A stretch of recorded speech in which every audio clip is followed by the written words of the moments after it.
Hey guys, it's Jessica and welcome back to the Sugar Crystal Kitchen. Today I'm going to show you guys how to make this delicious peach cream cake, and it has this gorgeous but simple design that goes on top, so let's get right into the recipe.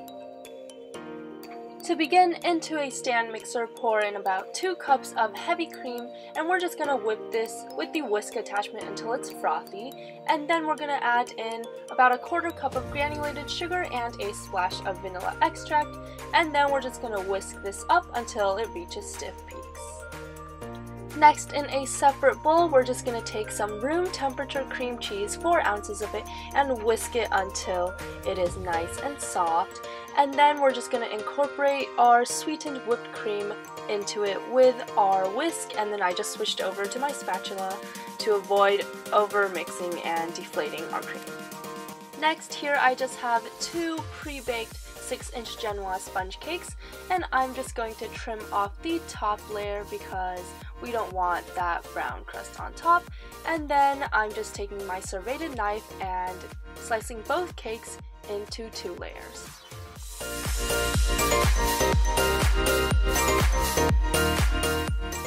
Next up, I'm just going to be using some canned peaches, which I got from Costco, just because I kind of like the color and flavor a little bit better for the cake. And I'm also going to take the syrup that the peaches were soaked in, and I'm just going to soak my Genoa sponge cakes with that instead of simple syrup.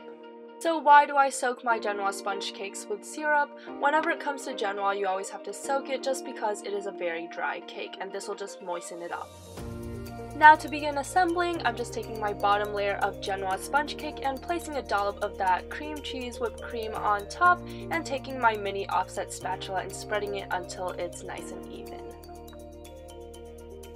Then on top of the cream, I'm just placing my sliced peaches, and we're just going to add a little bit more cream on top to cover the peaches and get into any of those crevices.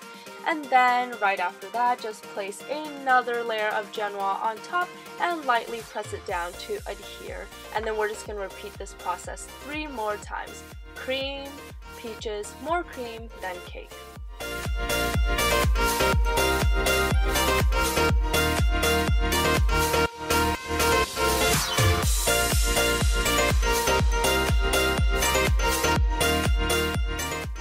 And now, after finally placing our last layer of Genoa on top, we're just going to press down and then take the mini offset spatula again and run it across the sides just to push in any peaches or cream that have possibly stuck out, and then we can begin frosting.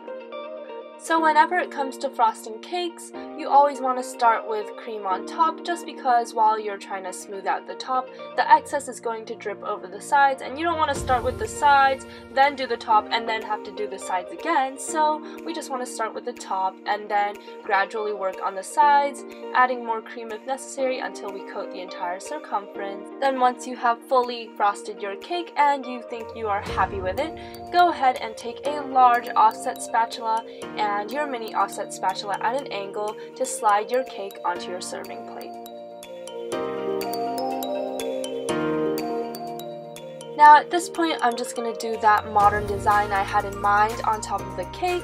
I transferred some of that extra cream into a pastry bag fitted with a large star tip, and I began piping kind of like a border, placing some sliced peaches in between a couple of dollops, making the dollops like different sizes. I just wanted to go for a neat but also random look. And then on top of a few of those dollops of cream that I piped on top, I just placed some baby sprigs of mint to give it that last pop of color. And that's it! So this is what our peach cream cake looks like once we've finished it, and at this point you can serve it fresh like right now, or if you have made it for an event, you can place it into the fridge for a couple of hours, no problems, and then serve it once you're ready. So here I'm just taking my clean chef's knife and cutting a slice out of the cake because I just want to show you guys what the inside looks like, so we can reveal those gorgeous layers of sponge cake and cream and peaches. And of course, if you're not a huge fan of peaches, you can always substitute it with another fruit. Well, I hope you guys enjoyed this week's video. Don't forget to leave me a thumbs up and subscribe if you haven't already, and I will see you all next time. Thank you guys so much for watching. Bye everyone!